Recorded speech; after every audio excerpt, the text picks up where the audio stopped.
The Chicago Bulls take a tough loss to the Sacramento Kings, 124 to 119. We're going to be talking about the key takeaways from tonight's loss. This is your host, Rico Greenhowe, and you have found yourself on another episode of Bulls Digest. And so the Chicago Bulls take a tough loss to the Sacramento Kings at home, 124 to 119.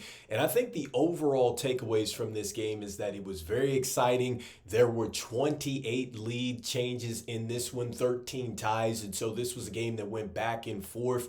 And look, DeMar DeRozan coming back to Chicago, I think that he played well. He also got the video tribute. And so I think that there was a lot of emotion going into this game. Zach LaVine continues his heater as he continues to play very well. And this was a game in which the Chicago Bulls had it and they just could not pull it out. And so let's go ahead and jump into the box score and look at some of the key performers from today's game. And so let's start with Lonzo Ball. I think that Lonzo Ball is the MVP's MVP tonight because this is the first time that he has started for the Chicago Bulls since 2022. And so he came out today, he shot the basketball, I think, very well from downtown. He was 5 of 8, 15 points. He had a rebound. He had 3 assists.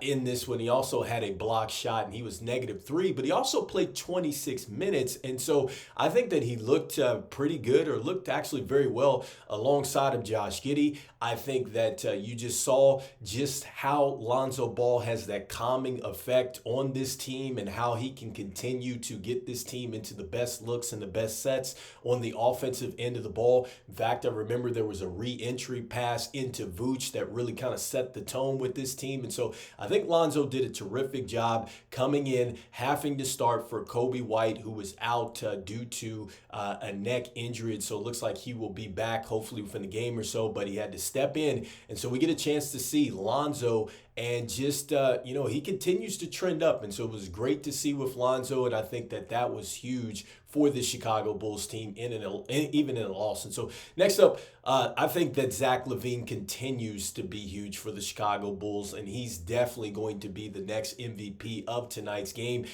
He continues to just be on a heater as far as scoring the basketball. Once again, I think that this is 6 straight games in which he has scored 30 points or so.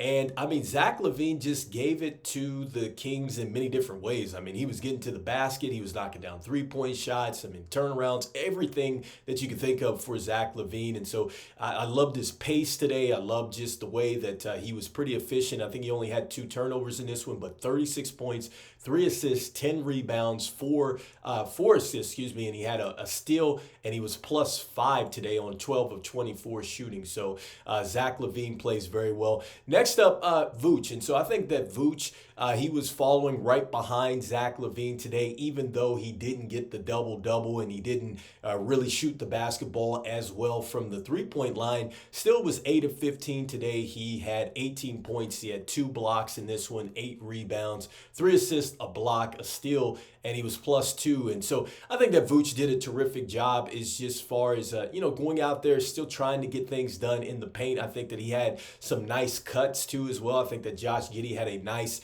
little back cut to him where he got a layup, and that was pretty sweet to see. And so Vooch was active today, couldn't knock down the three-point shot, but you just love the way that Vooch has responded this year, along with Zach LaVine coming in after just having bad seasons like they did a season ago. And so next up, Josh Giddey. And so I think that Josh Giddey, got to give him credit. I think that he played well alongside of Lonzo Ball today. And I think that he was super active. In fact, I'm shocked that he only had 11 rebounds. It felt like he had more rebounds today because it seemed like he was all over the glass. He had 12 points, 7 assists, 11 rebounds. He had a steal. He was +2. He was 4 of 9 from the field. He did have 3 turnovers. One of the turnovers was late. It was, an inbounds play, and it was a quick 5 seconds. And so at the end of the day, that did not cost the Chicago Bulls the game at all. And I think that Josh Giddey played very well. And I think he was pretty solid, too, defensively. I think even when he did get beat on the defensive end, there was a late play where Vooch comes over on the help defense, and we got the basketball back. And I think that leads into the last sequence And then that's where the Kings eventually took over. But, I just think that was a good game from Josh Giddey. And then next, just talking about Patrick Williams. And so Patrick Williams continues to struggle. 8 points today, 5 rebounds, 5 assists, 1 steal, 0 blocks today, but 3 of 12 from the field. And, he just really struggled shooting the basketball from deep. He was 1 of 5. And so, once again, I mean, we've been talking about Patrick Williams, and really the offense has kind of fallen off a bit. And then defensively, I think he struggled a bit more too. And so, I don't know, what Billy Donovan is thinking here, but at some point, he might have to seriously start to look at the bench and maybe go a different direction, but we'll see what happens. But a tough one for Patrick Williams. And so going to the bench and some of the key takeaways in tonight's game, I think that Jalen Smith, I think that he played pretty solid. Again, he had the 9 points, 5 rebounds, and assist in that one. He was -7, but still good activity off of the bench. I think that Dalen Terry, even in his 2 points, but his 3 assists, his 1 block, his +2, I think that he did some great things as far as catching the basketball on some difficult catches. And then also, too, turning those into some good plays. He had a nice assist to Vooch. He had a very nice assist to, I think it was LaVine, who eventually skies over DeMar DeRozan for a dunk. And it was a great catch because Josh Giddey tossed it ahead, and he had barely caught that before he went out of bounds. And so I think that Dalen Terry did a great job as far as, just being a good receiver today, and then his activity was good. And so next up, Julian Phillips, I thought that he was pretty good, with the energy today. He had a nice tip in and things like that. And so Julian Phillips, I think, played with a lot of energy. THT, look, he was knocking down shots, or at least scoring the basketball, I should say. He was only 3 of 8 from the field, but he had that scorer's mentality today. And so he was huge for us off the bench, even though he was -12 for us. And then aside from that, Modest Buzelis, he had 5 points, 2 rebounds. He made all of his shots, but he only played 13 minutes in this game. And this is what I was talking about. And this kind of loops into just what I was saying with Patrick Williams. At some point, I think that you're going to have to start to play Modest Buzelis more. You need to play Julian Phillips, Dalen Terry a lot more, especially if Patrick Williams is really struggling. But Modest came in, knocked down some shots, but only got the 13 minutes here. And so next up, let's go ahead and jump into the team box score and look at the key takeaways from that. The Kings, they out-rebound the Chicago Bulls 54-46 in that department.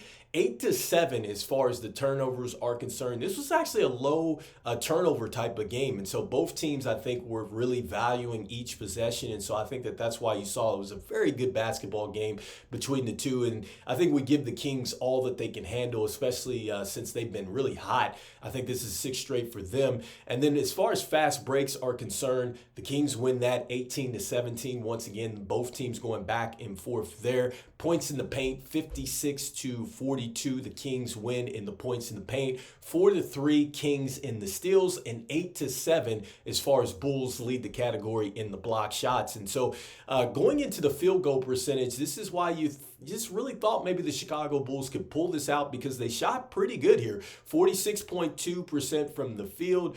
You had 48.6 from 3, yet they still come up with the loss. The Kings, they get 48.5 from the field, and then 33.3% from 3. And as far as the free throw discrepancy, both teams actually went to the line at least 20 times. The Kings went 21 times.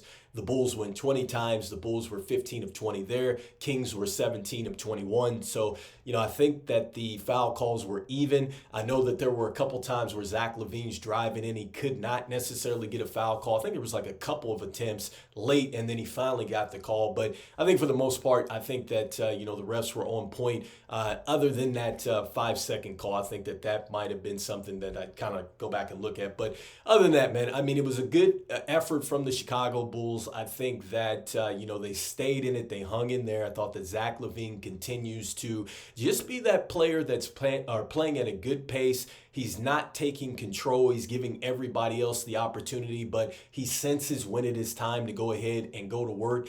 And he did everything he could to try to pull this game out. I know that this was the type of game where we see a little bit more from Vooch. Maybe that could have been the difference. But overall, I just think that the effort level was there, and just not too much to really look at just from, just a negative from this game. I just think that, the Kings come in. They're a little bit more experienced team. They've been hot, and they just found a way to pull it out. And so let me know what the key takeaways are from this game. Let me know in the comments what you're thinking here. I just want to thank everybody out there for liking, subscribing, and sharing to the content. It means a lot to us here at Bulls Digest as we try to reach our humble goal of 5,000 subscribers by the end of the NBA season out there. I want to let you know about 66.8% of you that watch are not subscribed to the channel, so make sure that you go ahead and slam dunk on that subscribe button, as that's going to help us get to that subscriber goal. And so, look, even though the Chicago Bulls lose a tough one to the Sacramento Kings tonight, I did like a lot of what I saw with the effort level out there. And I love the fact that we saw Lonzo come in and just really still be able to impact the game, and everybody was able to still flow. So that's a great thing to see. Still want to see these younger players play some more, especially when we have a player like Patrick Williams who is struggling. And also, the bottom line, the Bulls still need to have this direction. You still need to figure out what you are trying to do and how you are trying to shape out this team. I think ultimately that does really factor into how maybe you proceed with player development and everything else with this team. And so I think everything else connects. You got to have that plan. And so, as we always say, go Bulls, and I will see you on the next one. All right, peace.